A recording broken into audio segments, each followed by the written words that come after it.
Amém.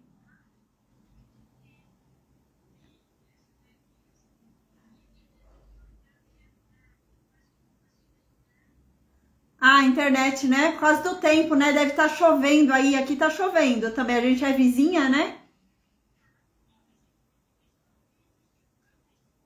É, deve ser a chuva mesmo, o sinal.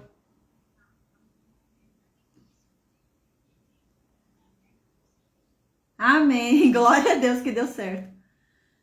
Amém, Dona Maria. Que bom que a senhora tá bem, viu?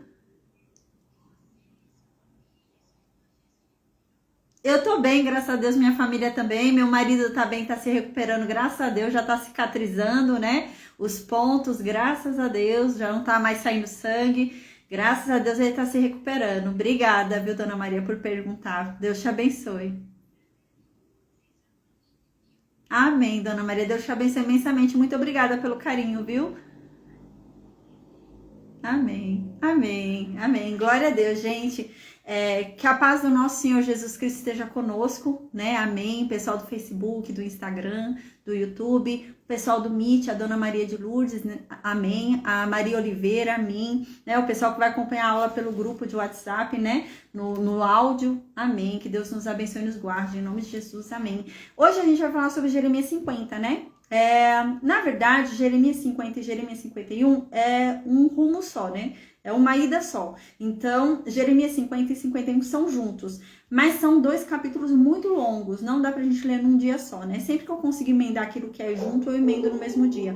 Mas vai ficar muito longa a aula, então eu dividi, tá? Então, hoje a gente vai estudar Jeremias 50 e amanhã ou na quarta, eu vou ver se eu consigo dar aula amanhã, não tenho certeza, amanhã eu tenho um compromisso. Senão a gente vai ter aula na quarta, aí na quarta a gente tem Jeremias 51, tá? Terminamos Jeremias 51, a gente vai começar o livro de Ezequiel, tá? Então a gente vai começar ali Ezequiel 1, 2, 3 e vamos avançar aí um pouquinho na história para entender a nova rebelião que vai ter em Judá, que vai culminar ali na destruição de Jerusalém, na destruição do templo, tá? Em tudo ser reduzido à ruína ali, né?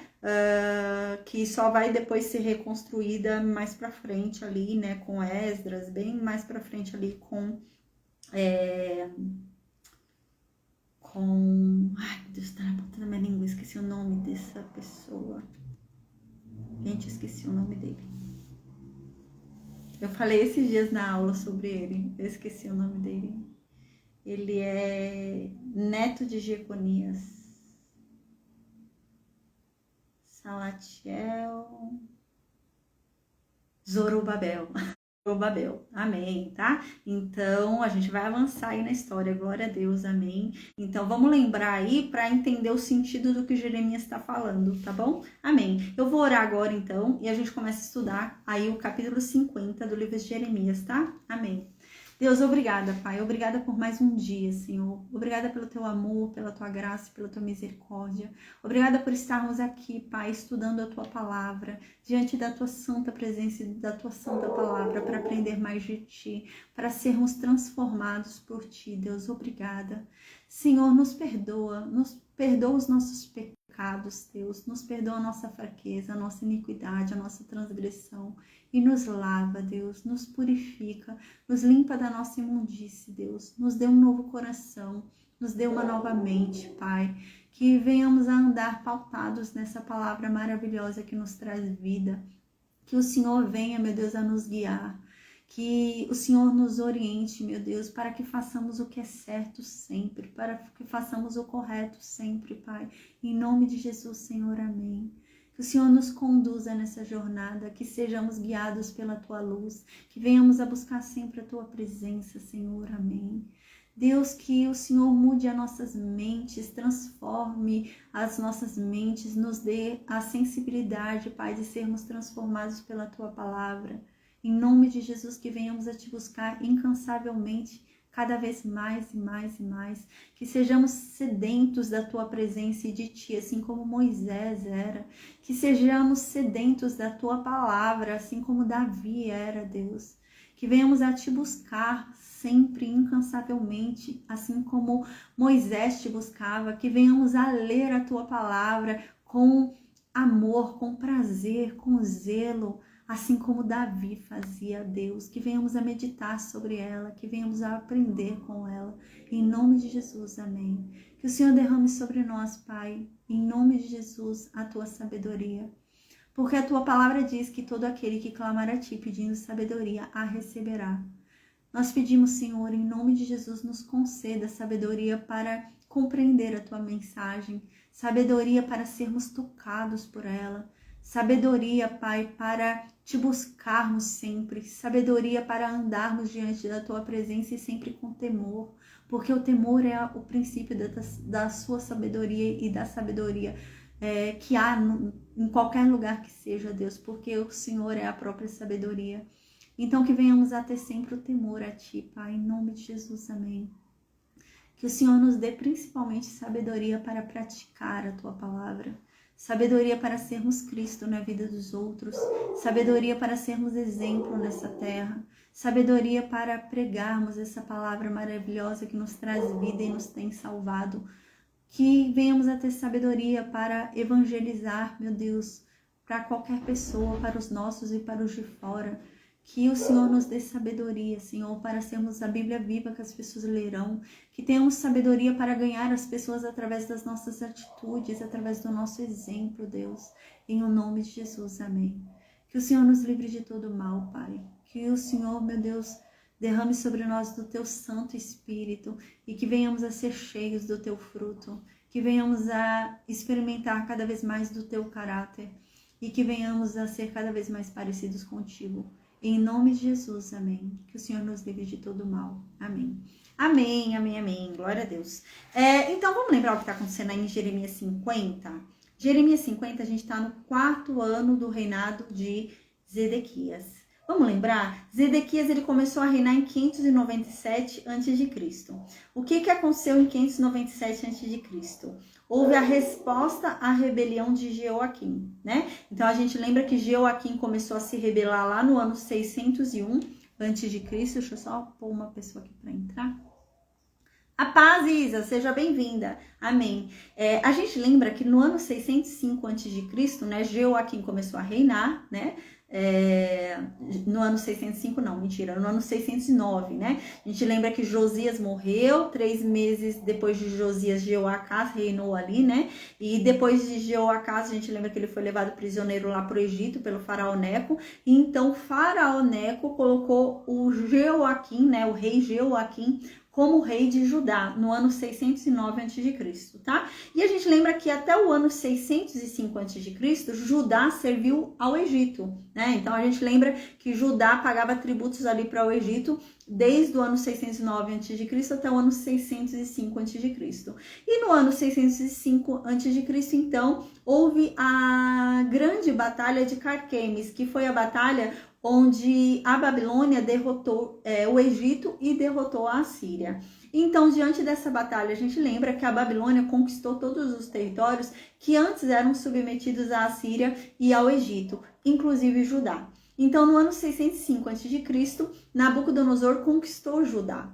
Então, agora Judá, né, no ano 605 a.C., ainda sob o domínio de Jeoaquim, a gente lembra que Judá agora servia a Babilônia. Nas crônicas babilônicas diz que no ano 604 a.C., Nabucodonosor fez o primeiro recolhimento dos tributos, né? Então, no ano 604 a.C., Nabucodonosor foi ali até Judá e recolheu os tributos de Judá. E deu tudo certo. No ano 603 a.C., Nabucodonosor foi lá, né, a comitiva dele, e recolheu lá os tributos de Judá, tudo certo. No ano 602 a.C., conseguiu recolher os tributos de Judá. E no ano 601, então, a Babilônia decidiu invadir o Egito e decidiu tentar dominar o Egito. Só que não deu certo isso, essa invasão não foi boa, houve uma derrota muito significativa tanto por parte do Egito como por parte da Babilônia, as duas partes se enfraqueceram e a Babilônia foi obrigada a desistir, a retroagir, a voltar, né, ali para a terra dela, para a Mesopotâmia. A gente lembra que o Egito é lá no sul, a Babilônia é lá em cima, né, no norte ali, né? Então, ela foi voltando, foi subindo ali e voltando para a Mesopotâmia, tá? E diante desse cenário, Judá apostou que ela estava enfraquecida, Como houve essa fuga aí, né? Ela tentou invadir o Egito e não conseguiu. Então, o Joaquim pensou, caramba, então a Babilônia vai ser destruída logo, logo pelo Egito. Ela foi lá na terra do Egito, encarar o Egito e ainda assim perdeu, teve que fugir. Então, a Babilônia vai cair logo, logo. O que Joaquim faz? Não vou mais pagar tributo. Então, no ano 601 a.C., Joaquim se recusa a pagar tributo para a Babilônia. Então, ele arma um motim ali, né? Arma ali uma rebelião e se recusa a pagar tributo para Nabucodonosor. Nabucodonosor não podia ir presencialmente cobrar o tributo, porque ele acabou de ter uma perda significativa. Então, se ele tentasse ir lá cobrar pessoalmente de Judá o tributo e tivesse que sair correndo mais uma vez, isso ia destruir a fama de Nabucodonosor. Isso ia destruir todo o prestígio de Nabucodonosor e o temor que as pessoas tinham por Nabucodonosor, né? Então, Nabucodonosor não arrisca dessa forma. O que Nabucodonosor faz? Nabucodonosor volta para a Babilônia e começa a reestruturar o exército dele. Né? Então, ele começa ali a focar em fortalecer a Babilônia, porque houve uma perda significativa ali diante do Egito. Mas ele não pode deixar Judá sem castigo, né? Judá se rebelou, então ele quer o tributo de Judá. Então, como que Nabucodonosor faz, já que ele não pode sair, porque ele tem que preparar o exército ali para potencializar diante da perda que teve com o Egito. O que Nabucodonosor faz? Envia nações vassalas, tá? Então, ele envia nações que estavam sob o domínio da Babilônia, o domínio de Nabucodonosor, e envia essas nações para lutar contra Judá, tá? Isso era muito comum, né? Eu fui lá, conquistei o reino da Filístia, então os filisteus agora se submetem a mim. Eu tô com uma guerra com Edom. E era isso que acontecia. E foi isso que Nabucodonosor fez. Então, Nabucodonosor começou a chamar as nações que serviam a ele para ir lutar lá com Judá. A rebelião de Joaquim começou em 601 a.C., né? Então, agora no ano 598, né? 601, ano 600 redondo, 599, 598, né? 3, 4 anos depois do início da rebelião ali. Joaquim morre, tá? Então, a gente lembra que Joaquim morre 3, 4 anos aí depois do início da rebelião de 601, né? Ele começou a rebelião no ano 601 a.C., morre no ano 598 a.C. Então, quem é que vira rei no ano 598 a.C., no finalzinho do ano ali? O filho dele chamado Jeconias, ou Joaquim, né? A mesma pessoa. Então, Jeconias vira rei, tá? A gente lembra. E então, ele fica só 3 meses reinando. Aí, durante o reinado de Jeconias ali já, Nabucodonosor, a gente lembra que faz 4 anos que ele perdeu ali para o Egito, o exército de Nabucodonosor já está reestruturado, Nabucodonosor já está com confiança de novo no seu próprio poder, então Nabucodonosor vai lá pessoalmente em Judá. Né? Então, como ele enviou muitas nações e nenhuma das nações que ele enviou conseguiram fazer Judá se render, então agora Nabucodonosor vai pessoalmente, tá? Então, no ano 597 a.C., a gente lembra que o livro de Crônicas, ali no segundo livro de Crônicas, fala claramente que Nabucodonosor foi lá cercar Judá, né? E tomou Judá no ano 597 a.C. na primavera, né? Então, a primavera lá no Oriente, né? A primavera neste lugar, onde estava acontecendo esse evento histórico, é lá para março, né? Então, fevereiro, março. Então, foi no começo do ano, tá? Então, a gente lembra que ele acabou de virar rei, Jeconias, então chega lá Nabucodonosor. Então, Nabucodonosor chega lá em Judá.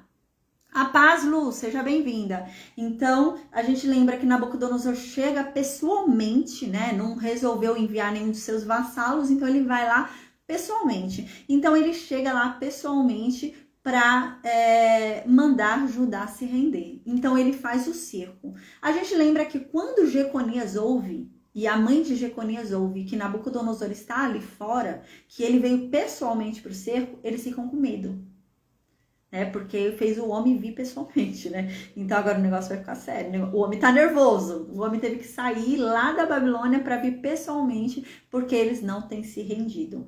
Então, diante disso, a gente lembra que Jeconias foi lá conversar com Nabucodonosor. Então, foi Jeconias lá conversar com Nabucodonosor, foi a mãe de Jeconias lá conversar com Nabucodonosor, e foi mais os nobres ali, né, que pertenciam à corte real ali, né, o núcleo ali de conselho do rei, foram lá falar com Nabucodonosor.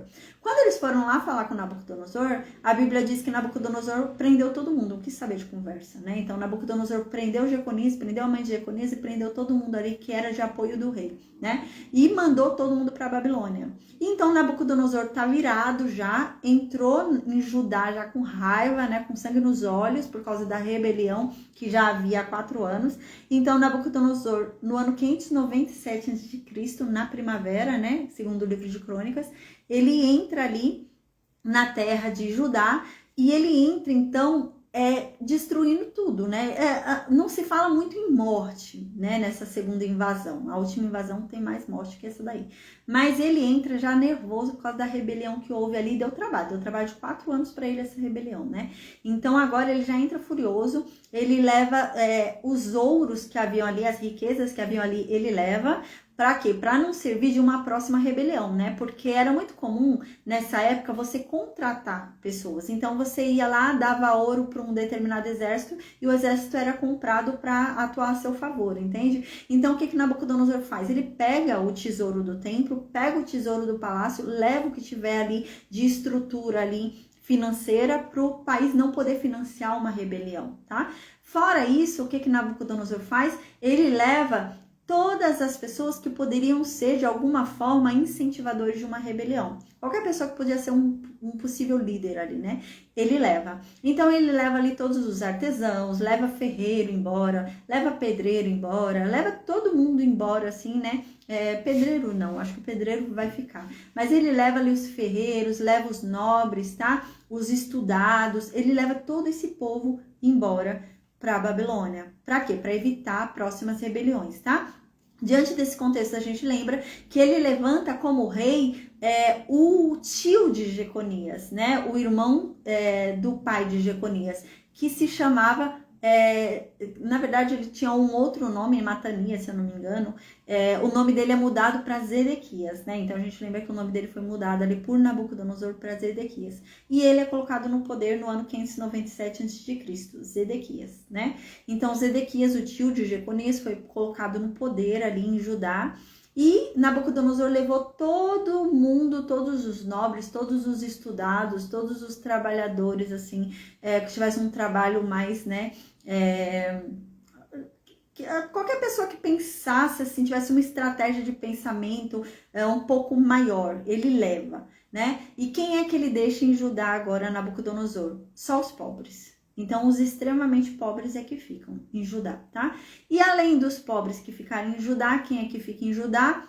O rei, que é o Zedequias, né? E um núcleo ali para ajudar o rei. E os sacerdotes e os levitas que ainda estão trabalhando no templo, porque o templo continua funcionando, tá? Então, agora, Zedequias obedece a Babilônia. Então, Zedequias está ali cumprindo bonitinho. Chegou no ano 597 a.C., vem a comitiva da Babilônia e vai pegar tributo ali de Zedequias. Zedequias dá o tributo certinho. No ano 596 a.C., vem a comitiva e pega ali o tributo, né? No ano 595, 594, 593, vem vindo e vem pegando o tributo, tá? Só o que acontece, né? A gente lembra que Zedequias virou rei no ano 597 a.C. No ano 595 a.C., há alguns registros babilônicos que a gente tem conhecimento hoje que dizem que a Babilônia começou a ter um certo problema a partir de 595 a.C., porque começou a ter rebeliões internas. Então, aqueles cativos que foram levados, estavam morando lá na Babilônia, eles começaram a se revoltar contra a Babilônia. Então, começaram a crescer ali, né, revoltosos, seitas ali, pessoas que estavam criando ali motim, né? Tá? Então, começou a dar muito trabalho isso para Nabucodonosor. E Nabucodonosor, então, começou a correr atrás dessas facções, começou a matar esses líderes da facção, tá? Então, ele ficou nesse período aí. E isso foi sabido para quem era de fora da Babilônia. Então, as nações ao redor da Babilônia souberam desse problema que estava havendo internamente no ano 595 a.C. Diante disso, a gente lembra que a gente viu no capítulo 27 e 28 do livro de Jeremias, diante disso, lá para o 4º ano do reinado de Zedequias, tá?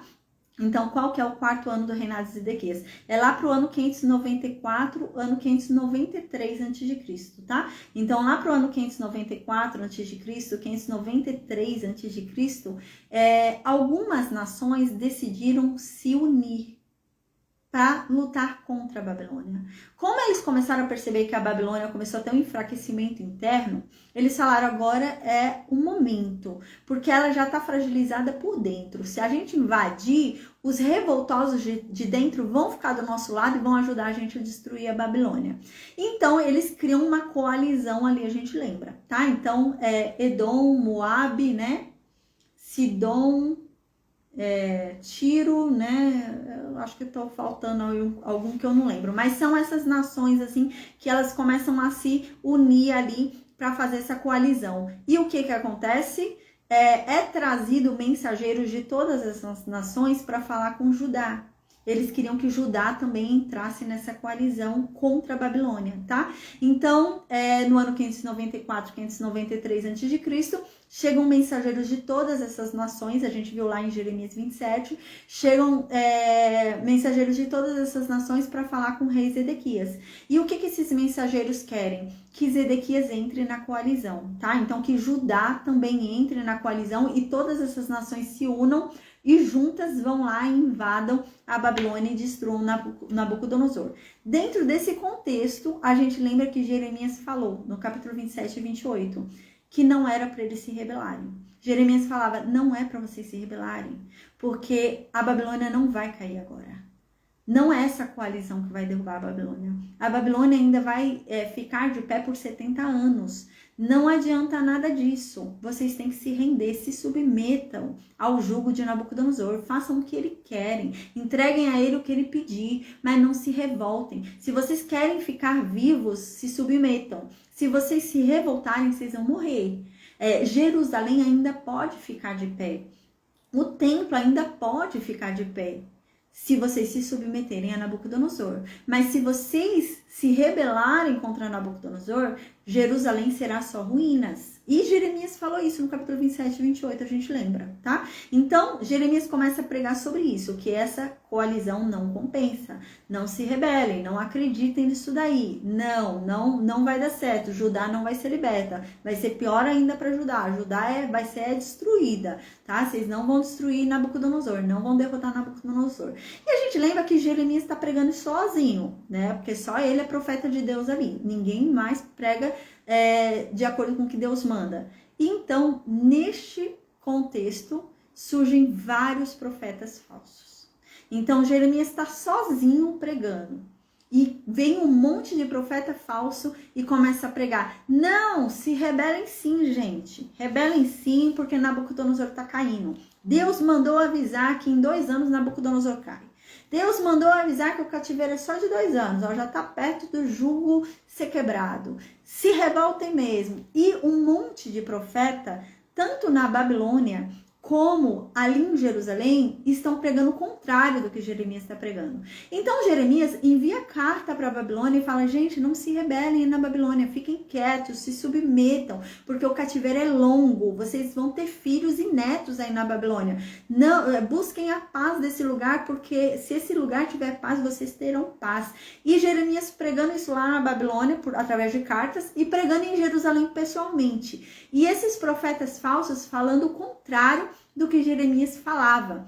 E o povo estava sendo enganado por esses profetas falsos, porque o povo preferia acreditar nesses profetas falsos, né? Então, diante da mensagem de Jeremias e diante da mensagem de 50 profetas falsos, eles acreditavam nos 50 profetas falsos, tá? Então, há um tempo em que Jeremias é um solitário ali, realmente. Jeremias fica pregando sozinho, ninguém acredita nele, tá? E o impacto dele é que ele tá pessoalmente em Jerusalém, mas ele prega por cartas para a Babilônia, mas ninguém acredita nele. Nem em Jerusalém não acreditam nele, nem na Babilônia ninguém acredita nele, tá? Então a gente está dentro desse contexto, desse profeta solitário, que ninguém acredita nele, que ele está falando a verdade de Deus, só que surgem profetas falsos que estão atrapalhando o agir de Deus aqui, né? E o povo está acreditando nesses profetas falsos, tá? Dentro desse contexto, agora, então, o que é que Jeremias faz no capítulo 50 e 51? Esse povo está acreditando que essa coalizão vai vencer a Babilônia. Esse povo está acreditando nesses falsos profetas que estão falando que a Babilônia vai cair. Então, o que Jeremias faz no capítulo 50 e 51? Jeremias começa a descrever como é que vai ser a queda da Babilônia. E a queda da Babilônia não bate com o que está acontecendo agora. Então, ele fala, gente, a queda da Babilônia vai acontecer por uma nação que vai vir do norte. Então, não é essa coalizão. Não tem lógica ser essa coalizão de agora. A queda da Babilônia só vai acontecer depois de 70 anos de governo da Babilônia. Ela não tem 70 anos de governo, então não vai acontecer agora. A queda da Babilônia vai acontecer por meio de tal, e ele começa a descrever como é a queda da Babilônia, tá? Então, por que ele começa a descrever a queda da Babilônia? Para ele fazer esse povo entender que tudo que está acontecendo não condiz com a profecia da queda da Babilônia. Então, o cenário que ele está demonstrando nessa profecia ainda não aconteceu. Então, não é a queda da Babilônia. Então, não acreditem nos profetas falsos, né? Acreditem em mim, eu tô pregando o que Deus tá falando. É nesse sentido, tá bom? Então, no capítulo 50 do livro de Jeremias agora, e no capítulo 51, ele vem pregando nesse sentido de dizer, gente, a Babilônia vai cair, não é por essa coalizão agora, não é agora em 2 anos, tá? A Babilônia não vai cair desse jeito que vocês estão tramando, o jeito que a Babilônia vai cair é esse. Ele começa a descrever, tá bom? Então, amém. A gente vai agora começar a estudar, então, a queda da Babilônia e a profecia no capítulo 50, tá? Então diz assim no versículo 1, palavra que Deus falou contra a Babilônia, contra a terra dos caldeus, por intermédio do profeta Jeremias. A gente lembra que a Babilônia, né, ela foi conquistada agora, tirada da mão da Assíria por caldeus, né? Antigamente a Babilônia não era dos caldeus, tá? A Babilônia foi conquistada pelos caldeus por causa de Nabucodonosor e do pai dele, Nabopolassar, não sei, alguma coisa assim, né? Foi o pai dele que conquistou, né? E Nabucodonosor ali também trabalhava junto com o pai, tá? Então, eles são caldeus e eles conquistaram a Babilônia. Então, agora a Babilônia é dos caldeus. E é isso que Deus está falando agora, que Deus está mostrando como é que vai acontecer a queda dos caldeus, como é que vai acontecer a queda da Babilônia.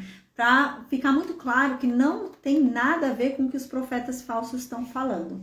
Então, no versículo 2 diz assim, anunciai entre as nações, fazei ouvir, levantai um sinal, fazei ouvir, não o oculteis, digam o seguinte, Babilônia foi tomada, Bel foi envergonhado, Merodach foi arrasado. É o mesmo nome, tá? Bel Marduk é a mesma coisa de Merodach. O deus principal da Babilônia, tá? Então é Bel Marduk ou Merodach. É o mesmo deus lá deles, que era o deus principal deles. E é isso que Deus está descrevendo aqui. Deus está descrevendo, não. No momento da queda, vai ser anunciado para todas as nações. Todo mundo vai ouvir. Em todos os cantos vai ser dado o sinal e todo mundo vai ouvir que Bel Marduk caiu, que Merodach caiu. Os ídolos da Babilônia vão ser envergonhados. As imagens todas que estão lá na Babilônia vão ser destruídas, vão ser envergonhadas. Versículo 3. Porque, na verdade, subiu contra ela uma nação que veio lá do norte. Já não bate com a coalizão que está querendo invadir, tá? Então, esse já é o primeiro ponto, né? A nação que vai destruir a Babilônia, Jeremias está falando que vai vir do norte da Babilônia. E realmente, gente, os medos e os persas vêm do norte e do nordeste da Babilônia, tá? Que são os que vão entrar ali na Babilônia, né? Que vão tomar a Babilônia ali, né? Que é Ciro ali, né? Ciro o Grande, né? O persa. né? E depois fica Dário ali e tal. Então, são eles. E eles estão vindo da onde? Eles estão vindo do norte e nordeste. Então, bate com o que Jeremias está falando. E essa coalizão tem nada a ver, gente. Essa coalizão tem nada a ver com o norte e nordeste. Então, não é a coalizão. É isso que Jeremias está falando. Gente, não é a coalizão. Essa coalizão de agora não vai destruir a Babilônia. A nação que vai destruir a Babilônia vai vir do norte da Babilônia. Não somos nós. Nós não estamos no norte da Babilônia. A gente está ao leste. Leste? Judá? É oeste? Acho que é oeste, né? Tá pra cá. A gente não tá ao norte da Babilônia, né? Não é a gente, né? A gente tá ao sul, primeiro que tá lá embaixo, o Judá, né? Não, não é. Não é essa coalizão de agora. Então, aqui diz, né? E ela, essa nação, vai fazer da sua terra uma desolação. E não vai haver mais habitante nela. Não vai ter mais homem nela e nem animais. Todo mundo vai embora. Isso não acontece quando Ciro toma a Babilônia, tá? Porque o que acontece? Ciro toma a Babilônia e a Babilônia continua de pé, tá? Então, continua se reinando ali na Babilônia, né? Mas agora a Babilônia fica sob o domínio dos Medo-Persas.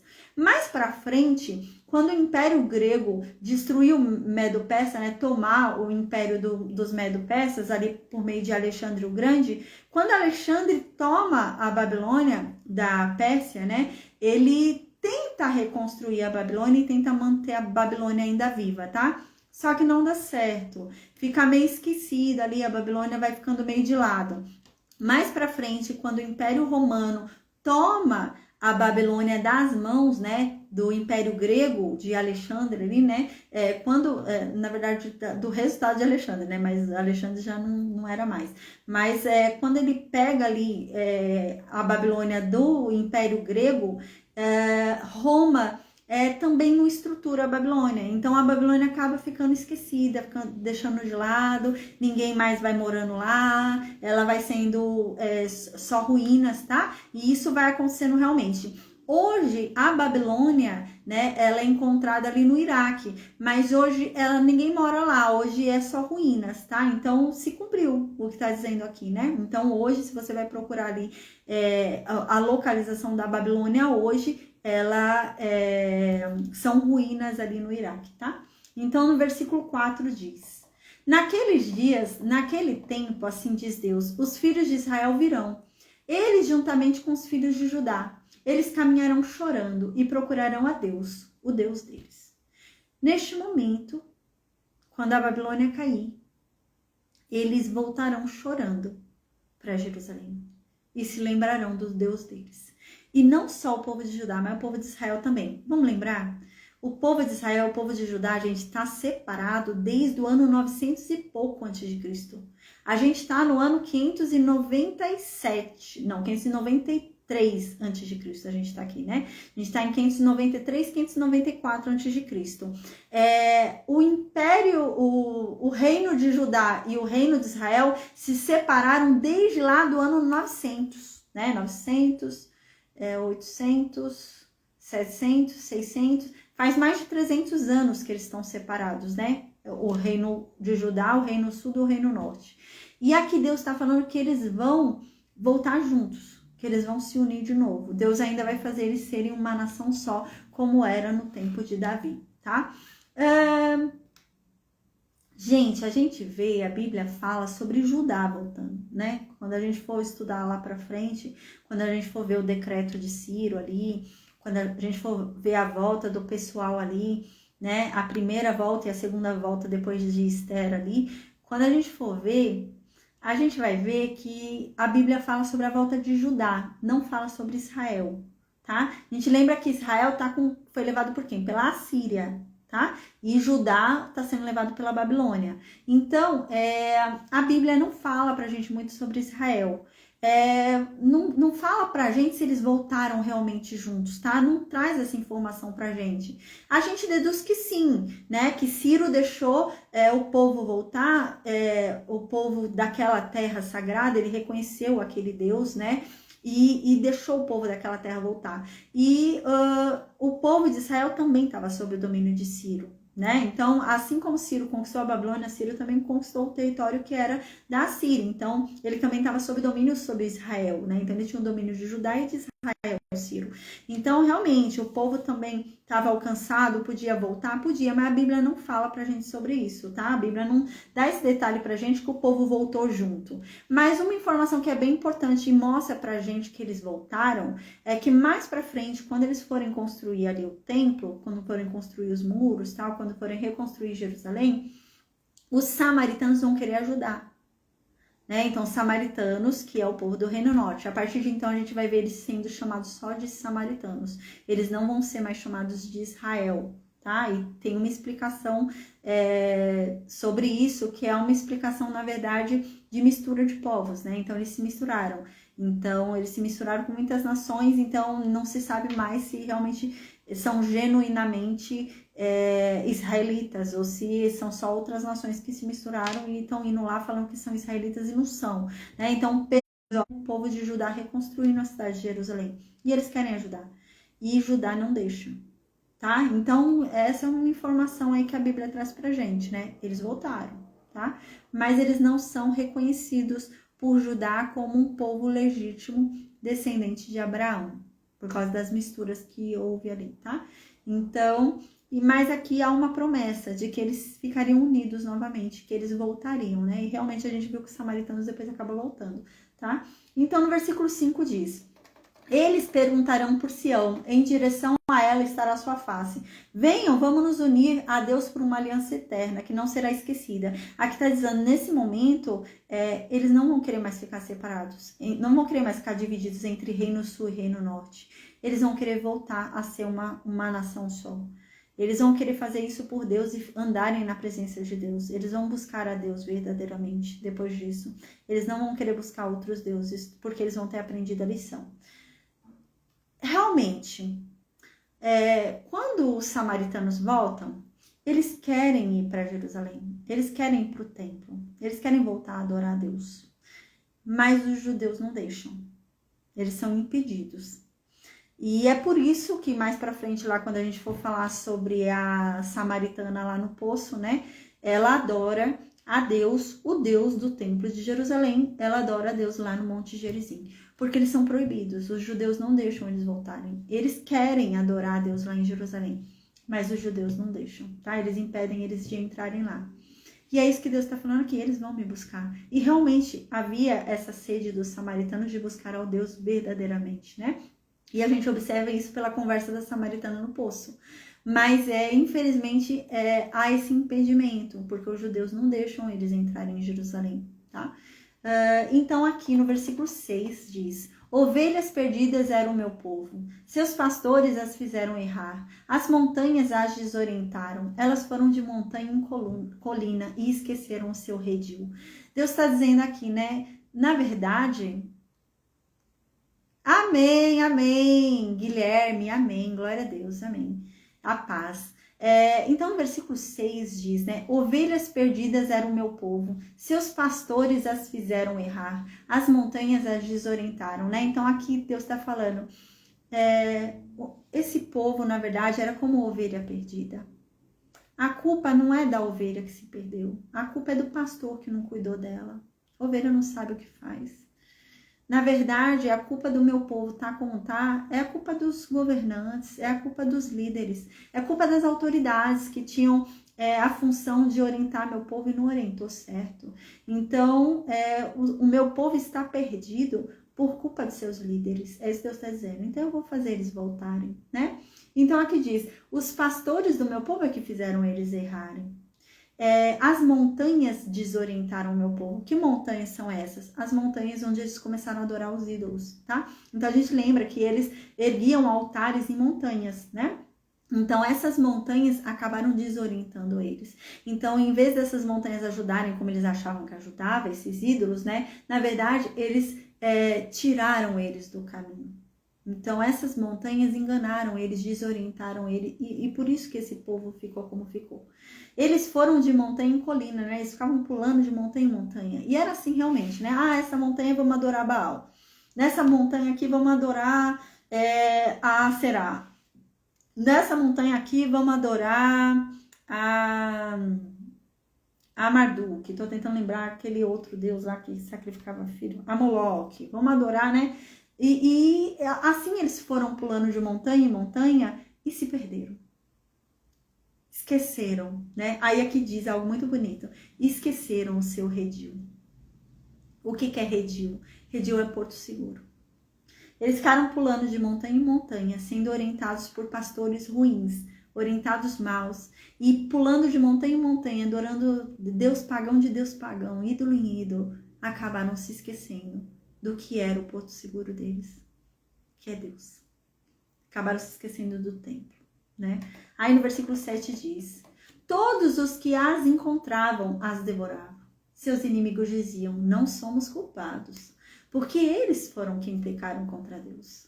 Morada da justiça e contra a esperança de seus pais. A culpa é deles. E aqui diz o quê? Como ovelhas perdidas, esse povo estava, quem os encontrava não tinha dó deles. E queria tirar uma casquinha. Aquele que encontrava essas ovelhas perdidas, as devorava. E eles não sentiam culpa alguma de maltratar essas ovelhas. Não sentiam culpa alguma de devorar esse povo. Porque eles pensavam, a culpa é deles mesmos. Eles abandonaram o Deus deles. E, gente, é algo extraordinário isso, mas Deus vem falando sobre isso desde lá de Isaías, né? E é verdade. Não havia uma nação que houvesse recusado o seu próprio Deus. Eles podiam acrescentar novos deuses, mas jamais se esquecer do seu Deus. Era assim com a Babilônia, tinha o seu Deus principal. Podia até acrescentar, igual Nabucodonosor reconheceu o Deus de Daniel e acrescentou o Deus de Daniel. Mas ainda assim, era mais importante para ele quem? Marduk. A Síria, a mesma coisa, podia adorar outros deuses, mas quem era o Deus mais importante? Assur. Da Firístia, quem era o Deus mais importante? O Deus deles, né? Então, ainda que eles acrescentassem outros deuses, eles tinham como Deus mais importante o Deus deles, né? É claro que Deus havia falado que não era para acrescentar nenhum Deus, é Deus e acabou, não é para acrescentar nenhum outro Deus. Mas esse povo fez algo que nenhuma outra nação fez, porque as outras nações acrescentavam outros deuses, mas não se esqueciam do seu principal. Priorizavam o seu Deus principal, mas esse povo não, eles se esqueceram do Deus principal, eles se esqueceram do Deus deles e adoraram só outros deuses, né? E é isso que até as nações pagãs estranhavam, porque até para as nações pagãs isso era uma aberração. Como que eles abandonaram o Deus principal deles, né? Porque até quem não era de Israel tinha entendimento que isso era errado. E Israel não tinha. E é isso que Deus está falando. Que aqueles que encontravam o povo de Judá, o povo de Israel, se aproveitavam deles, como se aproveita de ovelhas perdidas. E eles não sentiam culpa no que estavam fazendo, porque eles pensavam, a culpa é deles mesmos. Eles pecaram contra o Deus deles. Eles que decidiram abandonar o Deus deles. Então, a culpa é deles mesmo. Então, agora no versículo 8 diz, fujam do meio da Babilônia e saiam da terra dos caldeus. Sejam como bodes à testa de um rebanho, porque eis que vou suscitar e fazer subir contra a Babilônia um grupo de grandes nações. Lá da região do norte, elas vão se colocar em ordem de combate contra a Babilônia. E por lá, pelo norte, é que ela vai ser tomada. Suas flechas são como as de um guerreiro hábil, que não volta de mãos vazias. Então, aqui está falando sobre a queda da Babilônia, né? Quando esse momento chegar, quando a Babilônia cair, fujam daí. Não fiquem aí, não. Voltem para a terra que eu mandei vocês voltarem. A gente vai ver que o povo não vai obedecer isso, gente. Quando Ciro toma a Babilônia, né? A estratégia de Ciro para tomar a Babilônia é bem legal, a gente vai ver depois. Quando Ciro toma a Babilônia, nossa, travou o Facebook, tá travando. Travou, acho que já era o Facebook. Quando Ciro toma a Babilônia, emite o decreto para que o povo volte. A maioria não quer voltar. Por quê? Porque Jerusalém é só ruína, só pedra, né? Então eles iam ter que começar do zero, construir casa, construir as muralhas, construir o templo, construir tudo, tirar pedrinha por pedrinha, né? E eles agora, faz 70 anos que estão na Babilônia, eles já têm uma estrutura na Babilônia, né? Então já tem uma estrutura ali na Babilônia, eles não querem sair da Babilônia. Aí a gente vai ver isso lá no livro de Esther, eles não querem sair da Babilônia, eles querem continuar na Babilônia, uma parte foi lá para a Pérsia, querem continuar, não querem sair, não querem ir para a terra deles. Então é que acontece o problema lá de Esther, a gente vai ver. Aí depois do problema de Esther eles vão, né? Mas eles não queriam ir. E é isso que Deus está falando aqui. Quando acontecer, quando houver a queda da Babilônia, corram. Saiam logo dessa terra e vão para a terra de vocês. Corram dessa terra da Babilônia. Porque eu já levantei contra a Babilônia um grupo que está vindo lá do norte, que são os medos e os persas, né? Eles vão fazer uma união, né? Os medos vão se unir com os persas e os dois juntos vão conquistar a Babilônia, tá? E aqui diz, né? E eles vão entrar com flechas e não vão entrar de mão vazia, não, vão entrar dominando ali a Babilônia, tá? Então, no versículo 10 diz, a Caldeia, né, será entregue ao saque, a Babilônia será entregue ao saque. Todos os que a pilharem serão saciados, né? E neste momento, a Babilônia será assim como um grande tesouro que você acha, você leva o que você quer, entendeu? Então saiam daí, porque vai ser aquela coisa de que invadir, cada um pega o que você olhou, achou bonito, leva, né? Então cada um vai entrar e vai se saciar, pegar o que quiser ali de riqueza. Aí no versículo 11, ajuntai-vos, triunfai, ó devastadores da minha herança, saltai como uma novilha na relva, relinchai como garanhões. Vossa mãe está profundamente envergonhada, aquela que vos gerou, coberta de vergonha. Ei lá, última das nações, deserto, solo árido e estepe, né? Então agora, vocês que devastaram a minha herança, vocês que destruíram a minha terra, a herança que eu deixei para o meu povo, Israel, né? Agora vocês vão ver a minha ira, vocês vão ver o meu terror. A Babilônia vai ficar envergonhada. A Babilônia vai ficar envergonhada. E eu já decidi que aí vai ser agora um deserto.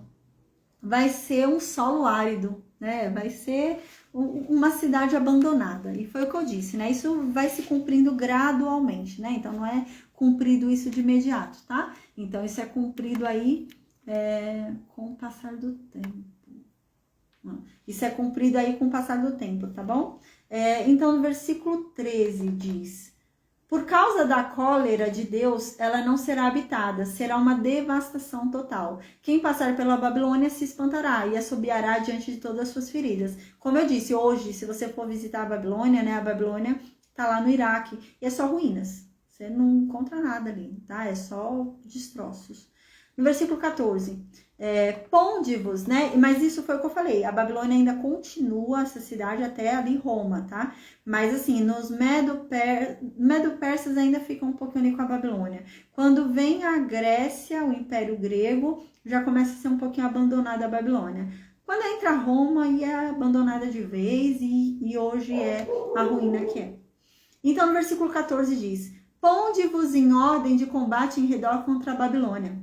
Vós todos que manejais o arco, atirai contra ela, não poupeis as flechas, porque ela pecou contra Deus, né? Então, realmente, Deus está falando, vocês vão sem dó.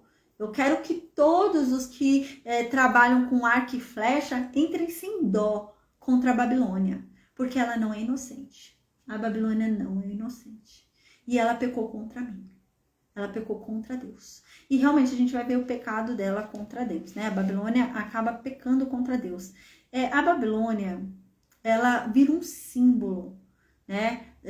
De um reino que se acha superior ao reino de Deus e quer tomar o reino de Deus, né? E por isso que lá no Apocalipse é chamado como Babilônia, né? Esse mundo aqui em que a gente vive hoje é chamado de Babilônia, né? Então, o reino maligno é chamado, né, como a Babilônia, né, o reino da Babilônia. Por quê? Porque a gente lembra, Nabucodonosor, na estátua, ele era o ouro. Ele era o ouro da estátua. Nabucodonosor, ele vai destruir o templo de Deus. Nabucodonosor vai destruir o templo de Deus, vai destruir as muralhas, vai destruir tudo ali. E quando ele destrói o templo de Deus, ele se acha mais poderoso do que Deus, porque ele destruiu o templo de Deus. E então ele quer montar um reino, ele quer fazer um reino onde ele é o Deus soberano e não há um Deus acima dele, né? Parece muito com Satanás, né? E é isso que a Bíblia vem simbolizando, por isso que usar o termo de Babilônia, né? E esse império cresce à medida de enganar os outros, à medida de fazer os outros sofrerem. E as pessoas começam a querer continuar dentro desse reino, mesmo tendo sofrido, sabe? Elas querem continuar ali. Parece bastante, sabe aquela pessoa, tem a síndrome de Estocolmo, né? Quando a pessoa, ela é sequestrada, né? Ela é sequestrada, então durante o sequestro, a pessoa que sequestrou ela vai dando comida, vai conversando com ela. Aí, às vezes, a pessoa que foi sequestrada começa a se apaixonar pelo sequestrador, né? Isso é uma síndrome, né? Síndrome de Estocolmo, que você se apaixona pelo seu sequestrador. E é isso que acontecia na Babilônia. Então, a Babilônia ia, né, pegava os cativos, eles sofriam ali, entravam como presos na Babilônia, mas era lhe dado algumas coisas ali, havia tanta riqueza, havia tanta liberdade, tanta coisa, que elas se apaixonavam pela Babilônia. Era que nem a síndrome de Estocolmo mesmo, eles se apaixonavam por aquilo, mas era tudo uma mentira. E é isso que Deus vem falando, né? Na verdade, a Babilônia pecou contra mim. Porque a Babilônia se achou melhor do que eu. A Babilônia achou que podia destruir a mim e ser o único Deus a reinar nessa terra, né? Ser um Deus acima de mim e tal. E é por isso que depois é comparado com a Babilônia. Porque na estátua, quem era o ouro, né? A Babilônia, tá? Então lá no Apocalipse, por isso que é usado esse sentido. Porque quem foi que destruiu o templo? Nabucodonosor. Não foi os Medo-Persas, não foi Roma, não foi Grécia, foi Nabucodonosor. Foi a cabeça de ouro, né? Então, ele ao destruir ali, achou, né, que era maior, mais poderoso do que Deus, né? Tá? Então, aqui diz, não quero que poupem eles. Lancem todas as flechas sobre a Babilônia, porque eles pecaram contra mim, diz Deus. Gritem contra a Babilônia por todos os lados. E estendam a sua mão e gritem. Caiu, foi destruída, as muralhas caíram. E agora saibam que essa é a vingança de Deus. Sim, se vinguem dela agora, de tudo que ela fez contra vocês. Façam com ela o que ela um dia fez contra vocês. Então, foi o que eu falei, né? Ela maltratou muita gente, né? A Babilônia. Ela levava cativos e tal, e as pessoas depois iam se iludindo ali e amando aquilo, né? Mas, na verdade, não. É aquela síndrome mesmo, né? Versículo 16. Eliminai da Babilônia aquele que semeia e o que maneja a foice no tempo da colheita. Diante da espada devastadora, cada um se volte para o seu povo, cada um fuja para a sua terra. Quando a espada vier para julgar a Babilônia, que cada um volte para a tua terra. Não queira ficar nesse lugar. Vá-te embora. Você quer ter que parte com a Babilônia? Não tenha parte com a Babilônia. Porque o julgamento da Babilônia vai ser sério. Porque a Babilônia usou contra Deus. Então, vai ser dada à Babilônia tudo o que ela merece. Aquele que semeou na Babilônia vai ser dada a colheita do que ele semeou. Aquele que levantou a foice na Babilônia vai ser dado a ele o que ele plantou também, o que ele semeou ali. Então, saiam daí. Quando eu chegar aí para lançar o meu julgamento, não queiram estar no meio da Babilônia. Saiam, fujam. Então, no versículo 17 diz, Israel era uma ovelha desgarrada, que os leões afugentaram. O primeiro que o devorou foi o rei da Síria. E aquele que por último lhe quebrou os ossos foi Nabucodonosor, o rei da Babilônia, né? O meu povo, né? Ai, peraí, gente, que tá mexendo aqui no celular. O celular tá dando chute. Peraí, rapidinho.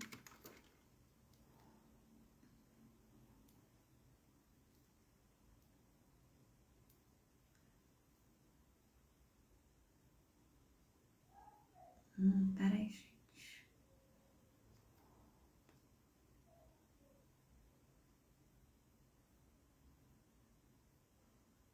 Voltou. Vocês estão me ouvindo no Meet, gente? Porque tinha apagado tudo aqui no Meet. Dá pra me ouvir? Dá? Amém. Então, começou a mexer sozinho no meu celular. Tá doido. Então, diz aqui no versículo 17: Israel era uma ovelha desgarrada que os leões afugentaram. O primeiro que a devorou foi o rei da Síria. E aquele que por último lhe quebrou os ossos foi Nabucodonosor, o rei da Babilônia, né? Então, Israel era uma ovelha perdida. Israel não sabia o que fazia, mal orientada, né, pelos líderes dela.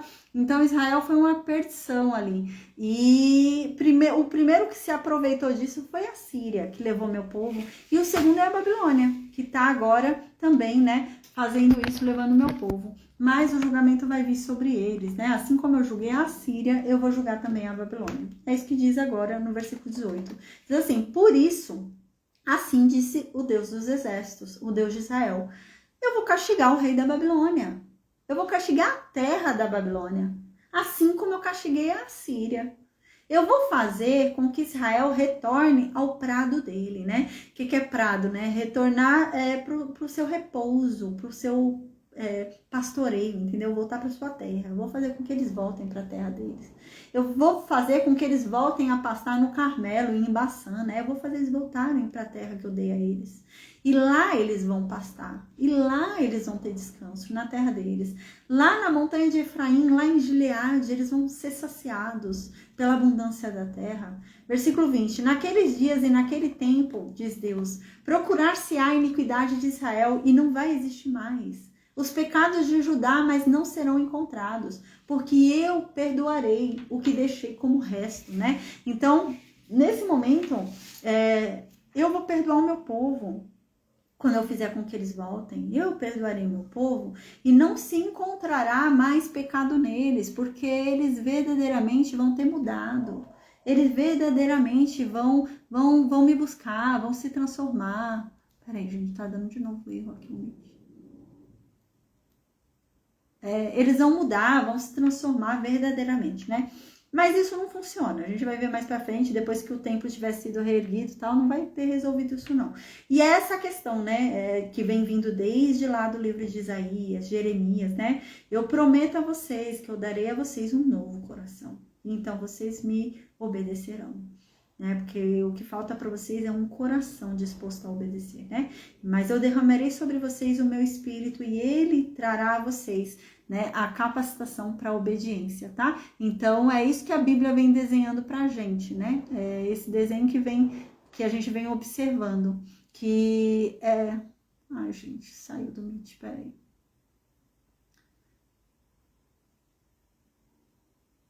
Peraí só um instante, gente, que meu celular tá muito ruim.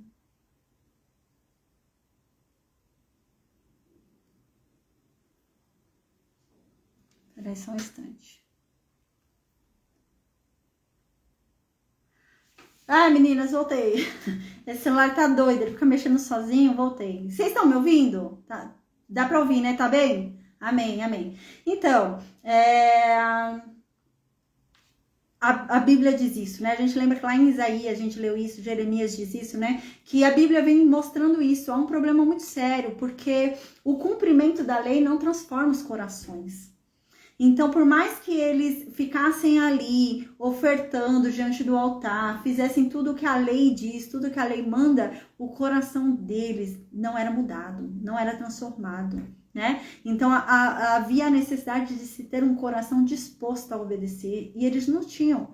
E essa é a questão onde Deus vem dizendo, não, a lei não basta. A lei não basta. Não basta a boa vontade. Não basta você tentar sozinho. Não. A nossa falha da natureza, a nossa origem, né, do pecado original ainda é mais forte, né? O pecado chama mais forte. Então, por mais que a gente queira obedecer, a gente não consegue. Né? Por mais que a gente queira fazer o bem, a gente não consegue. É mais fácil para a gente fazer o mal, porque a natureza do nosso corpo continua a mesma. Né? A minha natureza da alma foi mudada, né? Deus me deu um espírito, né, santo, o espírito dele. Mas o meu corpo continua com a mesma natureza corruptível, né? E é essa a questão. E a Bíblia vem desenhando isso pra gente. É preciso mais. Porque tudo que tem sido feito não tem convencido, não tem levado ao convencimento dos pecados, não tem levado à transformação de coração e de mente. Então é preciso mais. Tudo que tem acontecido não tem sido suficiente para incentivar a obediência. Então é preciso ter mais, né? Então começa essa promessa onde o Espírito será derramado sobre nós e ele nos capacitará à obediência, né? Ele nos fará obedecer. A gente já não precisa mais decorar a lei, que era muito difícil decorar a lei, porque se você errasse alguma coisa ali do que foi decorado na lei, ia ser muito difícil.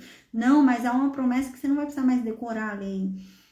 Há um Espírito dentro de você que vai definir claramente o que é certo e o que é errado.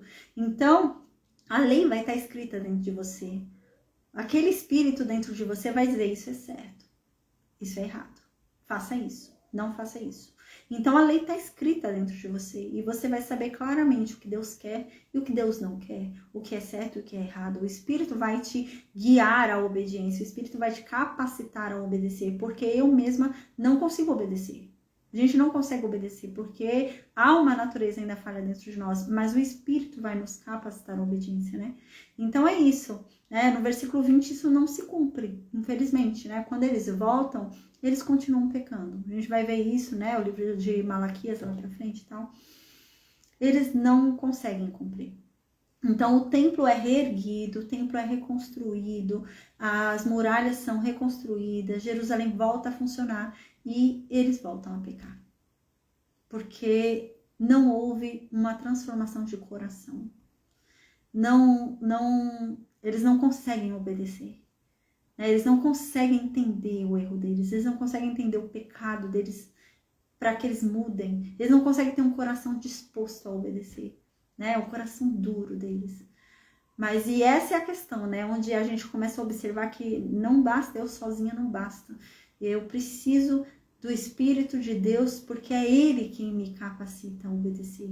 É Ele que me dá um novo coração, né? E é essa a questão. Sem o Espírito de Deus, eu não consigo. Então, no versículo 21 diz, né? Contra a terra de Merataim, sobe contra ela e contra os habitantes de Facude, massacra-os, extermina-os, até o último, diz Deus, e age como eu ordenei a você, né? Então, Deus está falando, é o seguinte, meu escolhido, né? Os Medo-Persas lá, venham na Babilônia, subam contra ela e massacrem. Eu quero que vocês exterminem aí, massacrem como eu mandei mesmo. Porque a Babilônia merece. A Babilônia merece ser destruída por causa do pecado dela. Então vai se ouvir nesse dia ruído de guerra na terra inteira. Todos os povos vão saber a guerra que houve ali na Babilônia. Vai ser um grande desastre. No versículo 23 diz, como foi quebrado, feito em pedaços o martelo de toda a terra, né? Então aquela que antes martelava toda a terra, destruía tudo, que era a Babilônia, né? Era o martelo da terra, saía quebrando todas as nações. Agora o martelo foi destruído. Quebraram o martelo que martelava a terra, né? É a Babilônia. Quebraram a Babilônia. Como se tornou Babilônia um objeto de espanto entre as nações, né? Como foi que a Babilônia virou isso agora, né? Esse espanto entre as nações que vem, o que está acontecendo com ela.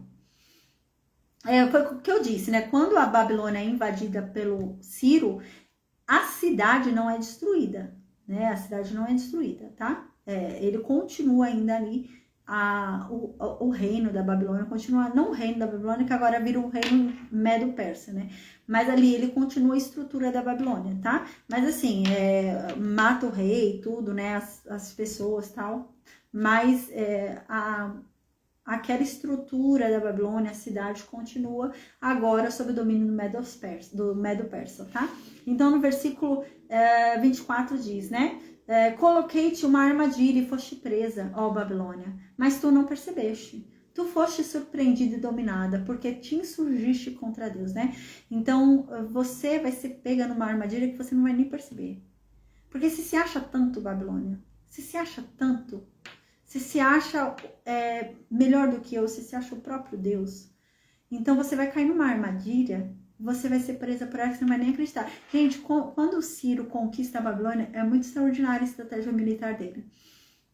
A Babilônia, ela era rodeada por rio, né? Então, ela dependia ali. Todo o funcionamento da Babilônia dependia ali do rio Eufrates, dependia ali do rio. E uma manobra de defesa da Babilônia é que ela era rodeada por rios. Mas a extensão dela era tão grande, mas tão grande, tá? Não era uma coisa assim pequenininha, era extensa a Babilônia. E ela era rodeada por rios. Então, para você invadir uma nação que é rodeada por rios, gente, é difícil, né? Era uma estratégia de defesa daquela época. Isso, você rodear a sua cidade de rios. Então, é muito difícil você conquistar uma cidade onde ela é rodeada por rios. Né? Você imagina, você vai de barquinho lá, invadir a cidade, não dá certo. O que Ciro faz? Ciro, quando vai conquistar a Babilônia, ele muda o fluxo do rio. Ele desvia o rio. Ciro foi muito inteligente, né? Ele desviou o fluxo do rio. E estava havendo uma grande festa na cidade. E a cidade é muito grande. E havia uma grande festa, inclusive um banquete real também, né? E na cidade estava tendo uma grande festa, segundo os historiadores, né? Heródoto e tal. Estava tendo uma grande festa. E o que Ciro faz? Desvia o rio, então a água começa a baixar, começa a descer. Ele vai calmamente com o exército dele e ele entra na cidade. Ele entra de forma pacífica. Quando ele invade a cidade, o exército dele invade a cidade, o povo estava no centro, e quem está no centro da cidade não conseguia ouvir, não conseguia perceber, porque estava muito longe, a cidade era tão grande, quem estava no centro não percebia a movimentação nas muralhas, não percebia a movimentação ali ao redor, né? Porque ele vai cavar buraco para entrar, tal, e ninguém percebe nada. E então eles entram e dominam a cidade, e a cidade estava em festa ali, fazendo uma grande festa, tanto a cidade como lá dentro o Palácio Real, e eles são dominados assim. Não houve nem guerra nem nada, quando chega já são pegos de surpresa, tá? E é assim que acontece, e eles são realmente surpreendidos. Aí no versículo 25 diz: Deus abriu o seu arsenal e fez sair as armas da sua cólera, porque há trabalho para o Senhor Deus dos exércitos na terra dos caldeus, né? Então Deus não vai poupar esforço. Há trabalho para Deus fazer aí nessa terra, porque Deus quer punir vocês, Babilônia. No versículo 26 diz: Vinde a ela de todos os cantos da terra, abram os seus celeiros, amontoai-a como feixes, exterminai-a, e que ela não tenha resto, né? Deus está falando, eu não quero que sobre nada da Babilônia. Destruam tudo. Eu quero que vocês destruam esses deuses, destruam o rei, destruam tudo. Não quero que sobre nada da Babilônia. Aí no versículo 27 diz: Massacrai todos os seus touros, que eles desçam para o matadouro. Ai deles, porque chegou o seu dia, o tempo do seu castigo, né? Então eu quero que vocês matem tudo, os animais que eles consagravam a esses deuses da Babilônia. Quero que vocês matem tudo, tudo seja destruído aí, porque chegou o castigo da Babilônia. Versículo 28. Vós dos que fugiram e dos que escaparam da terra da Babilônia para anunciar em Sião a vingança do nosso Deus, o Deus de Israel, a vingança do seu templo. Então, neste momento, né, vai se ouvir vozes lá em Sião, do povo reconhecendo que Deus fez vingança. Deus veio e se vingou contra a Babilônia. Versículo 29. Convocai arqueiros contra a Babilônia, todos os que manejam o arco. Acampai em redor contra ela, que ninguém escape. Tratai-a conforme as suas obras. Tudo o que ela fez, façam com ela agora, porque ela foi arrogante. Ela foi arrogante contra mim, Deus, o Santo de Israel. E a gente vê que o quanto que Deus tem falado sobre isso com Nabucodonosor, né? A gente estudou o capítulo 2 do livro de Daniel, era Deus falando sobre isso, sobre o orgulho de Nabucodonosor. No capítulo 3, era Deus falando sobre o orgulho de Nabucodonosor. E no capítulo 4, a gente vai ver, no final do reinado de Nabucodonosor, Deus ainda falando sobre o orgulho de Nabucodonosor, porque ele se achava o próprio Deus. Tá? Então, vai continuar, é nesse sentido mesmo, né? Ainda mais depois que ele destrói o templo de Deus, ele se acha, imagina, ele destruiu o templo do Deus que livrou Sadraque, Mesaque e Abidnego do fogo. Do Deus que fez com que Daniel conseguisse a revelação do sonho e interpretação. E ele destrói esse templo. Ele começa a se achar maior do que Deus. Entende? E é esse o pensamento de Nabucodonosor, que a gente vai começar a ver lá no capítulo 4 de Daniel. Ele começa a se achar muito. Ele fala, não, eu sou, caramba, eu destruí o templo do Deus que fez isso. Então eu sou o cara, eu sou melhor do que esse Deus. Eu sou um Deus ainda mais poderoso que esse Deus, né? E era nesse nível mesmo, tá? Assim como o faraó se achava um Deus, Nabucodonosor também se achava um Deus. Então aqui, né, Deus fala, não, eu quero que agora os arqueiros sejam convocados para para matar aí todo mundo na Babilônia, vem os que manejam arco, vem todo mundo. Eu não quero que ninguém escape, eu quero que todo mundo morra da Babilônia, eu quero que façam com ela o que ela fez com as outras nações, porque ela foi arrogante comigo. Ela foi arrogante comigo, que eu sou o Santo de Israel, e ela se achou. Então, no versículo 30 diz: por isso tombarão os seus jovens em suas praças, e todos os seus guerreiros serão destruídos naquele dia. Oráculo de Deus, né? Por causa disso, os jovens da Babilônia vão morrer nas praças, os guerreiros vão ser destruídos, porque zombaram de mim, foram arrogantes com relação a mim, se acharam melhor do que eu, me trataram com arrogância. Versículo 31. Eis-me aqui contra ti, arrogância. Tem um filme que eu mandei para vocês uma vez no grupo no WhatsApp, que é um filme de cinema mudo, né? O nome do filme desse cinema mudo é Intolerância. É um filme bem antigo, de 1930, acho que é. E é cinema mudo. Gente, que filme legal, viu? Esse filme é muito interessante para você assistir, né? Eu tinha dado indicação desse filme no WhatsApp. Você acha no YouTube. E é um filme que mostra um pouquinho pra gente a Babilônia, né?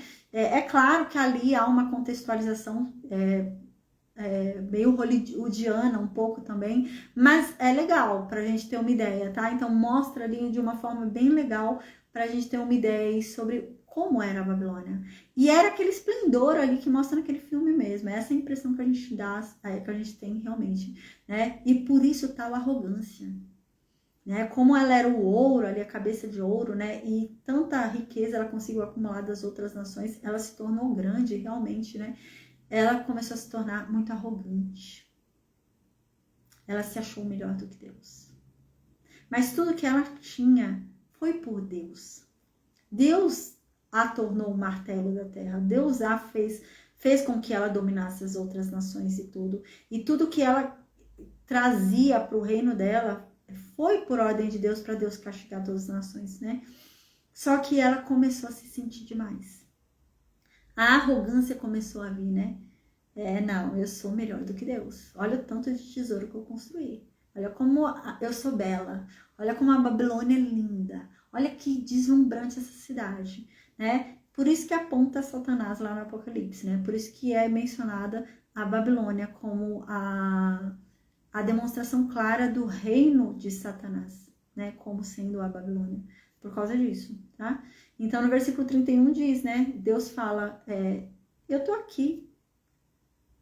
Deus falando, eu tô aqui contra você, arrogância. Né? Então, chama de própria arrogância a Babilônia. Oráculo do Senhor, né? Deus dos exércitos, porque o teu dia chegou. O tempo do teu castigo chegou. Arrogância, agora você vai tropeçar e cair. E ninguém vai te levantar. Eu vou incendiar as tuas cidades, eu vou botar fogo nos seus arredores. Versículo 33. Assim disse o Deus dos exércitos: os filhos de Israel são oprimidos, e juntamente com ele os filhos de Judá. Todos os que deportaram os retêm. Eles recusam deixá-los ir. Mas o seu Redentor é poderoso. Seu nome é Deus dos exércitos. Certamente ele pleiteará a sua causa, para tranquilizar a terra e fazer tremer os habitantes da Babilônia, né? Então tá dizendo, a Babilônia não quer deixar ir embora. A Babilônia não quer deixar embora Israel e nem Judá. Mas sou eu que mando. E eles vão embora. E é isso que acontece. Então Deus levanta os medos e os persas, né, por meio de Ciro o Grande, ele vem e destrói a Babilônia. Então Ciro emite um decreto autorizando o povo a voltar para Jerusalém, voltar para suas terras e reconstruir suas terras. Então Judá volta para Jerusalém, reconstrói os muros, e provavelmente os samaritanos também são liberados, porque a gente encontra os samaritanos ali na história, já querendo ajudar a reconstrução do templo. Então, e também, né, se Ciro emitiu um decreto de que o povo podia voltar para sua terra e reconstruir o templo de Jerusalém, isso alcança o povo de Israel, porque o templo de Jerusalém pertence ao povo de Israel também, né? Então, eles provavelmente foram alcançados por esse decreto e voltaram também para o Reino Norte, só que eles foram impedidos pelos judeus de participar. Então, aqui diz no versículo 34, mas o seu Redentor é poderoso, seu nome é Deus dos exércitos. Certamente ele vai pleitear a causa do seu povo. Ele vai tranquilizar a terra e vai fazer tremer a Babilônia. Espada contra os caldeus, assim diz Deus. Contra os habitantes da Babilônia, espada, e contra os seus príncipes e os seus sábios. agora vocês vão morrer.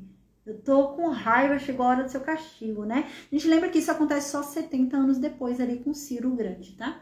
Então, no versículo 36 diz, espada contra os seus adivinhos. Agora, esses adivinhos aí que ficam falando na Babilônia um monte de bobagem, vão morrer, que se tornem insensatos, que não falem nada de certo, que virem loucos.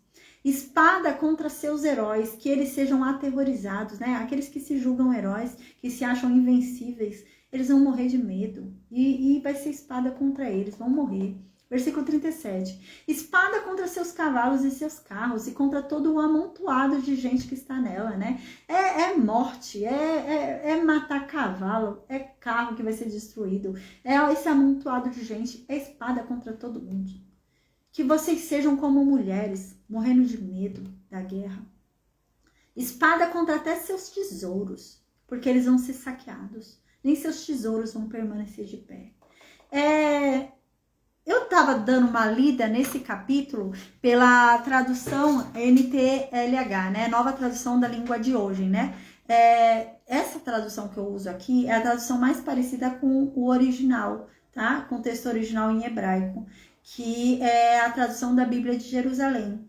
E se observa, eu não sei qual é a tradução que você está usando, né? Mas a melhor tradução que há para a gente entender aqui o que realmente é dito é essa que eu estou usando, viu? Então, pode ser que tenha algumas nuances diferentes na tua Bíblia, mas essa que eu estou lendo é a mais confiável, é a tradução mais confiável, viu? É a Bíblia tanto é que essa Bíblia que eu uso aqui para dar aula para vocês é Bíblia de nível acadêmico, tá? É Bíblia de nível de estudo mesmo. Então, essa é a melhor, tá? Então, mesmo que seja diferente aí na Bíblia de vocês, essa aqui é a que está mais parecida com o original. Então, no versículo 38 diz, aridez sobre suas águas, que elas sequem. Lembra que eu falei? Ela é contornada por rio.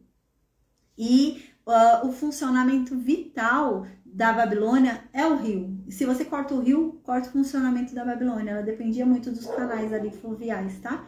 E aqui Deus está falando, suas águas vão secar. Você vai cair, Babilônia, suas águas vão cair, vão secar, porque é uma terra de ídolos aí. E eles se agarraram obstinadamente aos seus horrores, aos seus ídolos horrorosos, né? Por isso, os gatos selvagens ali morarão com chacais. Nela morarão os avestruzes. E ela não será nunca mais habitada. De geração em geração não será mais povoada. Foi o que eu disse. Isso daí se cumpre depois ali de Roma, tá? Então, hoje isso se cumpre, porque hoje é só ruínas lá no Iraque, a Babilônia. Versículo 40. Como quando Deus destruiu Sodoma e Gomorra e os seus vizinhos, a gente lembra, né? Quando Deus foi destruir Sodoma e Gomorra, na verdade ele foi destruir 5 cidades, né? Era Sodoma, Gomorra, Adimá, Zeboim e Zoar. Por causa de Ló, Deus não destruiu Zoar, né? Ló pediu para ir para Zoar. E Ló não foi, né? Mas Ló pediu para ir. E Deus poupou Zoar por causa de Ló, né? Então Deus destruiu Sodoma, Gomorra, Adimá e Zeboim, que eram cidades próximas, tudo vizinho ali. E Zoar ficou intacta por causa de Ló, mas Ló foi morar numa caverna com as filhas, né? Mas Zoar ficou de pé por causa de Ló. Então, aqui Deus está falando que assim como Sodoma e Gomorra ficaram inabitáveis, ninguém mais morou em Sodoma e Gomorra, em Adimá e Zeboim, assim será a Babilônia, que é o que a gente vê hoje, que lá, hoje a Babilônia, né, ela é situada no Iraque, atual Iraque hoje, e lá é só ruínas, né? Então, ninguém mora lá. Versículo 41, diz assim, eis que um povo vem do norte, uma grande nação, e reis numerosos levantam-se dos confins da terra. Realmente, tá? Há uma união ali para a queda da Babilônia, há uma união entre os medos, né, e os persas, tá? Tão lindo, tão extraordinário, né, que no capítulo 51, Jeremias fala dos reis da Média, né? Jeremias fala dos medos. Extraordinário, né? Isaías também, a gente lembra que Isaías fala que Deus levantará da Média e da Pérsia para destruir a Babilônia. Isaías falava isso. A gente lembra que quando a gente estudou Isaías tem um capítulo de Isaías que fala, Deus levantará Ciro. Ciro vai ordenar a reconstrução do seu templo. E, gente, quem é que faz o decreto ordenando a reconstrução do templo em Jerusalém? Ciro. O cara se chama Ciro o Grande, né? O rei da Pérsia. Uau, né? Esse tipo de coisa quando a gente observa, por isso que é bom a gente estudar a Bíblia, mas com profundidade, para a gente ir buscar na arqueologia, na história, o que bate, né? Porque isso só reafirma a nossa fé, né? Quando eu vejo essas coisas, eu falo, caramba, como que eu não vou acreditar nessa palavra, né? Que já se cumpriu tanta coisa, né? Como que eu não vou acreditar nisso? Então, no versículo 41 diz, eis que o povo vem do norte, uma grande nação e reis numerosos levantam-se dos confins da terra. Então foi o que eu disse, né? Eles vêm do norte realmente, né? Do norte e nordeste da Babilônia, vêm os medos e os persas. E ali, né, eles se unem, né? Então realmente há uma união entre a Média e a Pérsia ali. Versículo 42. Eles retêm firmemente ar cuidado, são cruéis e não têm compaixão. O seu ruído é como o bramido do mar. Montam cavalos, estão preparados para o combate, como um só homem, contra ti, filha da Babilônia. E, gente, são nações diferentes, né? São os medos e são os persas, mas eles se unem num propósito só, e eles entram como se fossem uma nação só. Eles entram como se fosse um homem só, com o mesmo objetivo, sem confusão, sem cada um querer uma coisa diferente, eles querem o mesmo objetivo, e conseguem. Eles entram na Babilônia. Versículo 43. O rei da Babilônia ouviu a notícia, suas mãos desfaleceram. A angústia se apoderou dele, uma dor como a da Porto Oriente. A gente vai ver que isso realmente vai acontecer, tá? Ele vai estar dando um grande banquete ali, né? Belsazar, se eu não me engano o nome dele. Vai estar dando, é o neto de Nabucodonosor, né? Ele vai estar dando um grande banquete ali. E ele vai ser pego surpresa ali. Que a Babilônia já foi invadida e ele estava ali no banquete. Né? É isso que vai acontecer.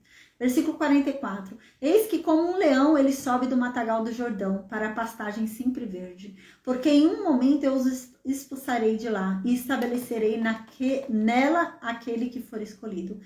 Uau, né? Eu vou tirar aquele rei de lá e eu vou estabelecer como governador daquele lugar quem eu estabeleci. Quem eu tiver escolhido. Quem foi que ele escolheu? Lá no livro de Isaías, lembra? Ciro. Deus já havia falado que era Ciro que ele ia estabelecer. E aqui Jeremias, gente, tá falando em acordo com o que Isaías falou, tá? Tá se unindo, entendeu? O que Isaías falou tá se completando com o que Jeremias está falando agora. Caramba, que extraordinário, né? E é isso, tá falando. E aí eu vou estabelecer aquele que eu escolhi. Quem é que ele escolheu? Ciro, que é realmente que vai se estabelecer. Porque quem, na verdade, é como eu, Babilônia. Você vê qual era o pensamento da Babilônia? Qual era o pensamento de Nabucodonosor? Que ele era como Deus. E Deus aqui está dizendo, pois quem é como eu? Quem poderá me citar em juízo? Quem é que pode me questionar de algo? Quem é que pode me questionar sobre alguma coisa? Quem é que pode reclamar algo a mim? Que é o pastor que poderá colocar-se diante de mim? Quem é que tem mais autoridade do que eu para se colocar diante de mim? Aí no versículo 45 diz, por isso escutai o desígnio de Deus que ele formou contra a Babilônia e o seu plano que ele montou contra a terra dos caldeus. Em verdade eles serão arrastados como os mais pequenos do rebanho. Em verdade serão devastados diante deles as suas pastagens. Lembra, né? A preocupação de Jeremias aqui qual que é? O povo tá achando que a Babilônia vai cair. Né? Lembra, a gente está na revolta aqui. A gente está no ano 593, 594 a.C., né? Tá tendo revolta lá interna na Babilônia, né? Os registros babilônicos mostram pra gente que tá tendo uma revolta ali, rebelião interna. Nações ali estão querendo se unir para fazer uma coalizão e lutar contra a Babilônia. Vieram convidar os judeus, né? Vieram convidar as Edequias ali, Judá, para se unir nessa coalizão para lutar contra a Babilônia. E Jeremias vem dizendo, não faça isso, a Babilônia não vai cair. Então levantam falsos profetas falando, a Babilônia vai cair sim, em 2 anos vai cair a Babilônia. Deus já determinou que o jugo de Nabucodonosor foi quebrado, é para se rebelar sim, né? Então esses falsos profetas vêm falando isso, E Jeremias está falando, gente, não acreditem, é mentira. Babilônia vai demorar ainda para cair. A Babilônia não vai cair pela mão dessa coalizão aí, gente, tem nada a ver. Babilônia não vai cair desse jeito. Babilônia só vai ser daqui a 70 anos, né? E Jeremias vem dizendo isso para o povo não acreditar nesses falsos profetas, tá? E no capítulo 51, ele continua pregando como que vai ser a queda da Babilônia, tá? Então, no capítulo 51, ele até fala sobre os medos, né? Então, no capítulo 51 é extraordinário, né? No capítulo 51, ele continua falando sobre a queda da Babilônia, mas ninguém vai dar bola para Jeremias, gente. Ninguém vai ligar para Jeremias. É Jeremias uma voz solitária, ninguém ouve Jeremias. E o povo não vai acreditar. E então, né, Deus vai levantar uma voz na Babilônia. Porque até então era só Jeremias falando, né? Jeremias falava em Jerusalém e mandava carta para a Babilônia, mas ninguém dando bola para Jeremias. Então Deus levanta uma voz na Babilônia, que é Ezequiel. E a gente vai ver então Ezequiel começar a pregar, tá bom? Então amanhã ou quarta a gente vai ter o capítulo 51 do livro de Jeremias. E depois do capítulo 51 a gente vai começar Ezequiel capítulo 1, tá?